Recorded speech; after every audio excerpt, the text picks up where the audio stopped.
आप देखना शुरू कर चुके हैं बापू वार्ता न्यूज नेटवर्क। इस वक्त मैं सड़क अर्जुनी तहसील के ग्रामीण क्षेत्र में मौजूद हूँ और दूसरी ओर देखा जाए तो उनकी 25 गारंटी और वारंटी उन्होंने दी है, जो कि उनके वरिष्ठ नेताओं ने जो उन्हें बताया है और उन्होंने जो परिपत्रक में दिखाया है कि चुनाव लड़ते समय हम क्या मांगे पूरी करेंगे, जनता की इसकी क्या मांगे। तो आइए डॉक्टर प्रशांत वडोरे से जानने का प्रयास करते हैं।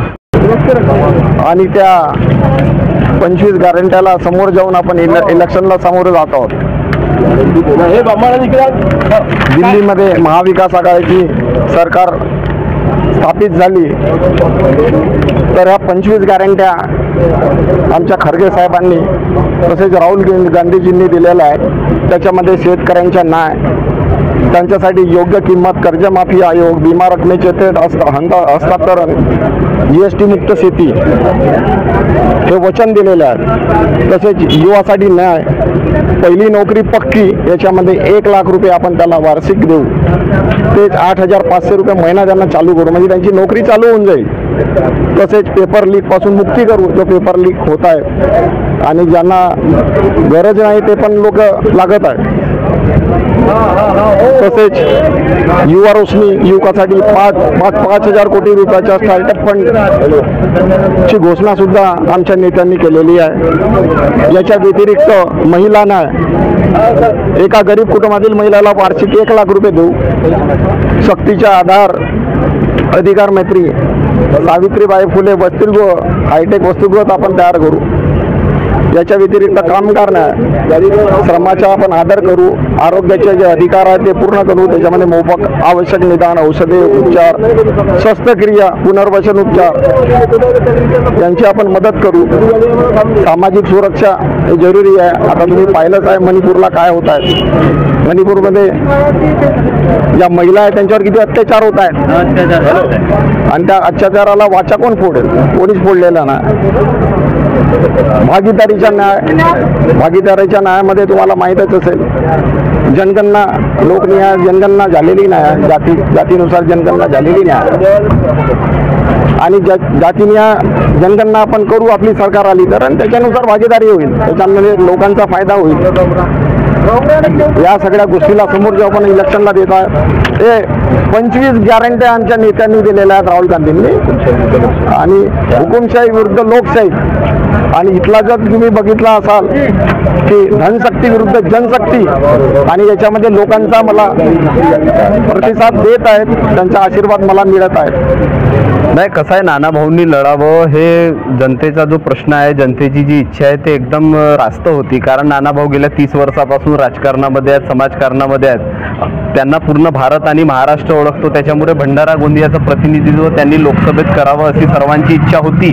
परंतु हे जे उमेदवार नाना भाऊंच्या नेतृत्वामध्ये इंडिया आघाडीने आणि महाविकास आघाडीने जे दिलेलं आहे, ती नाना भाऊची एक प्रकारे परछाईच आहे। त्याच्यामुळे नाना भाऊंनी दिलेला आदेश, पक्ष नेतृत्वाने दिलेला आदेश, जो उमेदवार पंजा घेऊन आलेला आहे, काही रिसवे गिले नाही, काही नाही, महाविकास आघाडीचे सगळे लोक पूर्ण ताकदीनं डॉक्टर प्रशांत पडोळे यांच्या सोबत आहेत। आज त्यांचा झंझावती दौरा हा सडक अर्जुनी तालुक्यामध्ये आहे। सगळेच अलायन्स पक्षाचे सगळे लोक या ठिकाणी पूर्ण ताकदीनं आहेत। नाना भाऊ जरी उमेदवार नसले तरी नाना भाऊ पूर्ण ताकदीनं भंडारा गोंदिया लोकसभा ही पिंजून काढत आहेत। हे चित्र आपल्याला, तुम्हाला, आम्हाला सर्वांना या ठिकाणी दिसतं। देशाला माहीत आहे की 10 वर्षापासून केंद्रामध्ये मोदी सरकार आहे आणि मोदी सरकारने खऱ्या अर्थानं कुठल्याही प्रकारची महंगाई कमी केलेली नाही, ही वास्तविक सत्यता आहे। कारण एक काळ असा होता जेव्हा काँग्रेसची सरकार होती, मनमोहन सिंग साहेब यांच्या नेतृत्वामध्ये जेव्हा काँग्रेसची सरकार होती, तेव्हा खऱ्या अर्थानं आपण पाहिला असेल, मग पेट्रोल, डिझेल किंवा गॅसचे जे दर असतील ते किती कमी होते। 350 रुपयाचा गॅस आज खऱ्या अर्थानं आपल्या जनतेला 1,000-1,200 रुपये पेट करून घरी आणावं लागत आहे, जी खऱ्या अर्थानं मूलभूत गरज आहे, प्रत्येक माणसाची मूलभूत गरज आहे। तर त्या 350चा जो दर होता त्याला 3 पटीने वाढवून, पेट्रोलचे रेट वाढवून, सर्व गोष्टीचे रेट वाढवून जर हे का म्हणत असतील की आम्ही महंगाई आटोक्यात आणला आणि कमी केला असतील, तर ही गोष्ट जनतेलाही माहीत आहे, जनता मूर्ख नाही, जनतेला समजत आहे। आणि म्हणून येणाऱ्या 19 तारखेला गोंदिया भंडारा लोकसभा क्षेत्रातील लोक त्यांना त्यांची जागा दाखवून देतात. ही लोकशाहीची निवडणूक आहे, लोकसभेची निवडणूक आहे आणि हे बघा 272ला जर बहुमत होत असेल तर 400 कशाला? 400 मध्ये तुमच्याकडे तुमच्या मनामध्ये काहीतरी लबाडी आहे. 400 पार जर तुम्ही म्हणताय तर 2/3 बहुमत तुम्हाला पाहिजे. कशासाठी पाहिजे? लबाडी करण्यासाठी पाहिजे. याच्यामध्ये असा प्रश्न निर्माण होतो. 400 पार म्हणजे तुम्ही तुमच्या पद्धतीनं कायदा करायचा. अमेरिकेसारखी, रशियासारखी या ठिकाणी अध्यक्षीय प्रणाली आणायची आणि आपण मरेपर्यंत या ठिकाणी राष्ट्राध्यक्ष व्हायचं आणि नॉमिनल या ठिकाणी पंतप्रधान दुसरा ठेवायचा आणि अशा प्रकारचं पूर्ण सत्ता स्वयंभू एक केंद्रित ठेवायची. हा त्या पाठीमागचा 400 पारच्या पाठीमागचा मुख्य उद्देश आहे. आणि वन इलेक्शन वन नेशन जो म्हणतोय मोदी तो त्याच्या पाठीमागे सुद्धा लबाडी आहे. कारण की एक राष्ट्र एक निवडणूक याचा अर्थच असा आहे की बाकीच्या निवडणुका खतम. म्हणून 400 पार हा जो आकडा आहे मोदीचा ही सर्व फेक न्यूज आहे आणि त्याच्यासारखा फेकू न्यूज करणारा ह्या देशामध्ये दुनियात कोणी नाही. तुम्ही आता गुगलवर सर्च करा, या दुनियेतील सर्वात बेवकूफ प्रधानमंत्री कोण आहे तर गुगलवर नरेंद्र मोदीचं नाव येतो.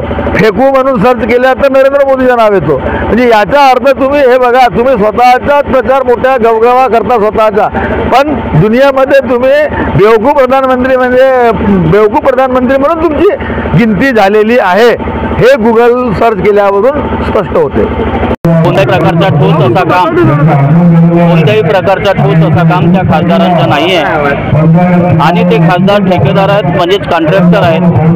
कॉन्ट्रॅक्टर विरुद्ध सामान्य माणूस, पैसेवाले विरुद्ध गरीब माणूस, अशा प्रकारची ही लढाई आहे आणि या लढाईमध्ये काँग्रेस पक्षाचा आणि महाविकास आघाडीचा निश्चितपणे विजय होईल.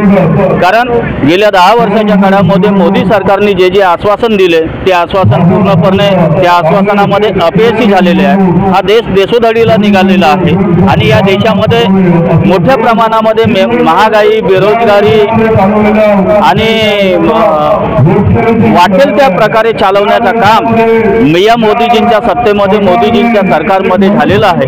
म्हणून या लोकसभा क्षेत्रातील जनतेची अशी विनंती आहे की आता आम्हाला भारत सरकार पाहिजे आहे, कोणत्याही मोदीजींची सरकार नको आणि ती सरकार इंडिया आघाडीची आणि काँग्रेस पक्षाची हवी आहे. एवढंच आजच्या प्रसंगी बोलतो आणि मोठ्या प्रमाणामध्ये डॉक्टर प्रशांत यादवरावजी पटोले साहेब यांच्या बहुमताधिक्याने विजयी होईल अशाच प्रकारची या ठिकाणी आपण सर्वांना ग्वाही देतो.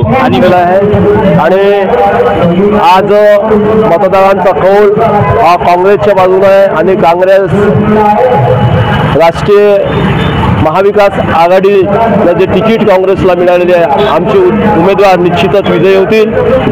गरिबांचा पक्ष आहे आणि शेतकऱ्यांचं, शेतमजुरांचं, कामगारांचं, सर्वांचं काम करणारा गोरगरिबांचा असा हा पक्ष आणि या पक्षावर जनतेने विश्वास दाखवून आमचा उमेदवार 19 तारखेला होणाऱ्या निवडणुकीमध्ये निश्चित विजयी होणार याची गॅरंटी लोकांनी दिलेली आहे. ग्राउंड रिपोर्ट के साथ गोंदिया से देवेंद्र दमाए.